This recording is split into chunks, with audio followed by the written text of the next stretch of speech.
During a fight, my wife said, "I only married you because I thought the baby was yours." I secretly DNA tested our 5-year-old. The results confirmed it. He wasn't mine.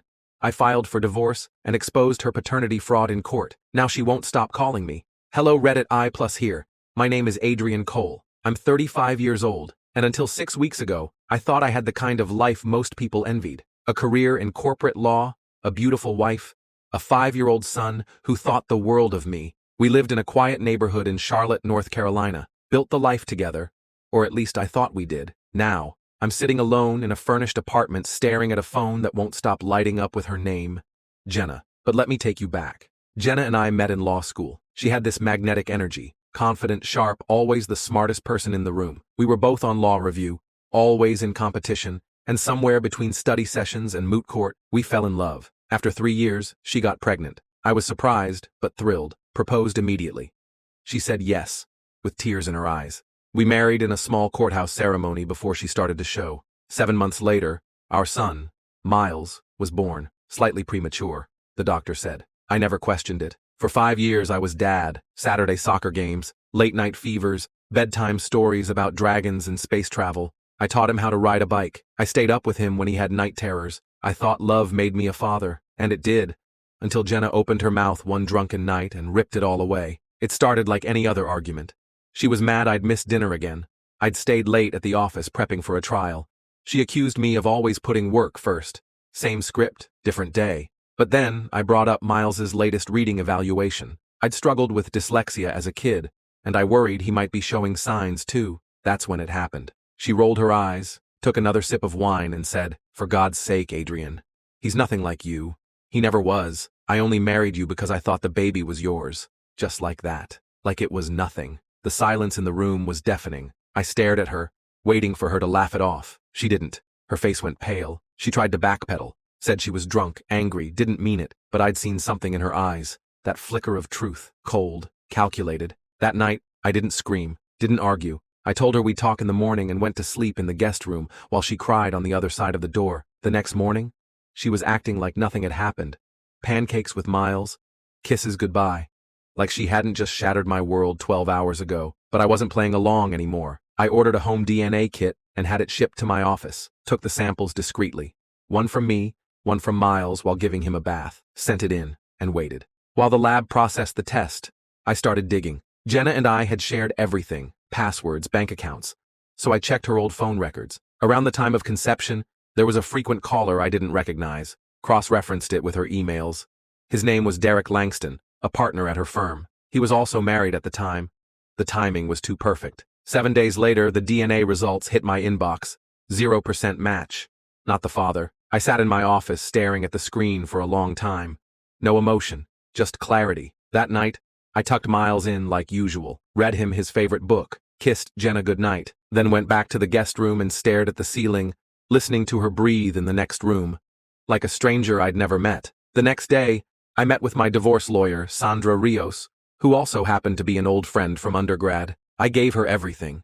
Emails, phone logs, DNA results, even a few journal entries I'd found in a shared folder on her laptop. She'd kept a personal journal, and in it, she'd confessed everything. She'd known she was pregnant before I proposed. She wasn't sure if it was mine or Derek's, but I was the safer bet. A good man, stable, successful. She gambled I'd never question it. Turns out, she was almost right. 2 weeks later, I filed for divorce. I also moved out of the house while she was at court, and Miles was in preschool. Took my essentials, left my wedding band, and a note on the kitchen counter. The test confirmed what you said. My attorney will be in touch. That night the calls started. Jenna lost it. Accused me of abandonment, claimed I drained the accounts, tried to spin it like I was the villain. But I had documented everything. Screenshots, timestamps, bank statements, all legal, all clean. She filed an emergency motion, but when we got to court, her case crumbled fast.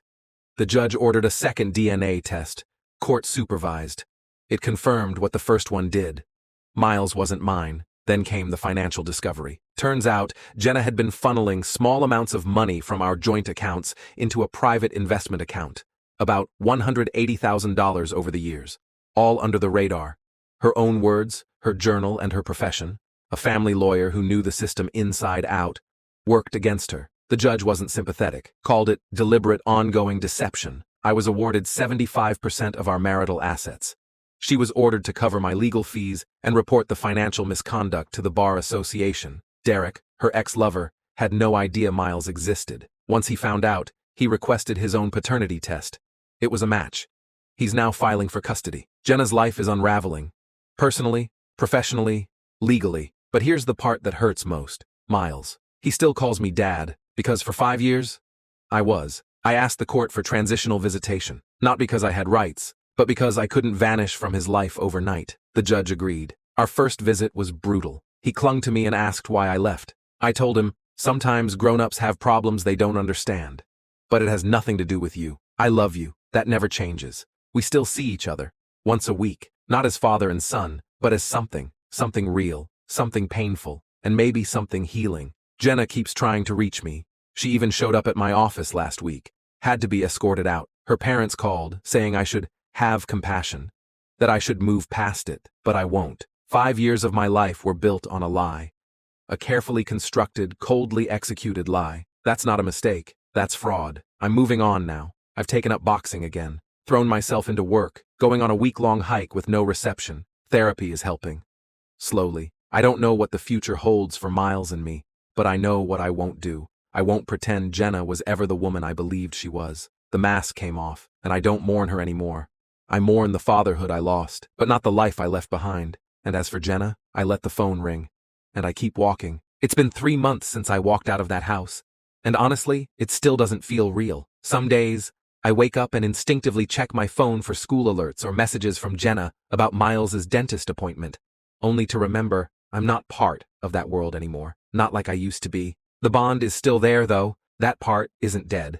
Every Saturday morning, I meet Miles at the supervised visitation center. At first, he was confused, asked when I was coming home, asked if Mommy was mad at me. I gave him the gentlest truth I could, without putting the weight of adult betrayal on his tiny shoulders. I told him, grown-ups sometimes make choices that hurt each other, but that doesn't change how much I care about you. He cried once, at the end of a visit, when it was time to go, and so did I, quietly, in my car, after watching him walk away holding a stranger's hand, his court-appointed guardian during the transition phase. As for Jenna, she's unraveling faster than even her legal skills can manage. After our divorce became public record, her law firm placed her on indefinite leave. She wasn't fired outright, but when a junior associate's journal details manipulating paternity and defrauding a partner of marital assets, no reputable firm wants that scandal attached to them. And then came the Bar Association. I didn't report her, but someone at her firm did. The ethics board is still reviewing everything, but I've been called in once already to give a statement. It was surreal, sitting in a conference room across from a panel, explaining how the woman I trusted with my future faked an entire foundation of our life. What stunned me most was how calm I felt. Derek Langston, her ex-lover and Miles' biological father, is stepping up. More than I expected, to be honest. After confirming the DNA results, he filed for joint custody and has since met Miles several times. Jenna tried to block it initially, said it wasn't in Miles's best interest to disrupt stability. The judge shut that argument down fast. Disrupt stability? She shattered it the second she chose deception over honesty. Derek reached out to me again a few weeks ago. We met for coffee. He apologized, again, for everything. Swore he never knew. Honestly, I believe him. His pain felt genuine. And when he talked about Miles, his face softened in the same way mine does. He thanked me again for raising his son when he didn't even know he had one. That part still cuts deep. We talked about next steps, boundaries, coexisting in Miles' life. It's awkward, and probably always will be, but at least he's doing the right thing now. That's more than Jenna ever did. Meanwhile, I've started to feel something I didn't expect. Peace. It came slowly, not from a court ruling or a therapy session, but from something simpler. One night, after a particularly rough day in court, I came home to my apartment, sat on the couch, and didn't reach for my phone. Didn't look at her texts or check in on social media. I just sat in silence, breathing, and for the first time in months, I didn't feel like I was drowning. I still see Miles. Less like a father now, and more like an uncle, maybe an older cousin, someone familiar and safe. And every time I hug him goodbye, I remind myself that the love I gave was real, that I wasn't the fraud in this story. I was just the collateral damage. And yet, I'm surviving. I'm boxing again, 3 nights a week at a gritty gym downtown. The sound of gloves hitting the bag, the rhythm of movement, the discipline, it grounds me, reminds me that I still have control over my own story, even if part of it was stolen from me. I've started volunteering at a local mentorship program for kids without fathers. Ironic maybe, but it helps. It gives all that love I still have somewhere to go. As for Jenna, the last I heard, she's trying to rebuild her career. She's attending mandatory ethics seminars. Her firm hasn't let her back, and rumor has it she's considering a move to another city. Maybe she's hoping for a fresh start, somewhere people don't know her history. She still tries to contact me every few weeks, new numbers, new email addresses. Once, even a handwritten letter slipped under my office door. But I'm done. Forgiveness isn't owed, it's earned. And some wounds? They aren't meant to heal in the direction of the person who inflicted them. I don't know what the future looks like for me and Miles. Maybe I'll fade into a memory. Maybe I'll be a familiar name in the background of his childhood stories. Or maybe one day he'll grow up and ask the full truth, and I'll be ready to tell him, not to turn him against his mother or confuse him, but to show him that love isn't just biology, and trust, once broken, comes with consequences. For now, I keep showing up for him when I can. I keep showing up for myself every day. And when my phone rings with another unknown number, I don't answer.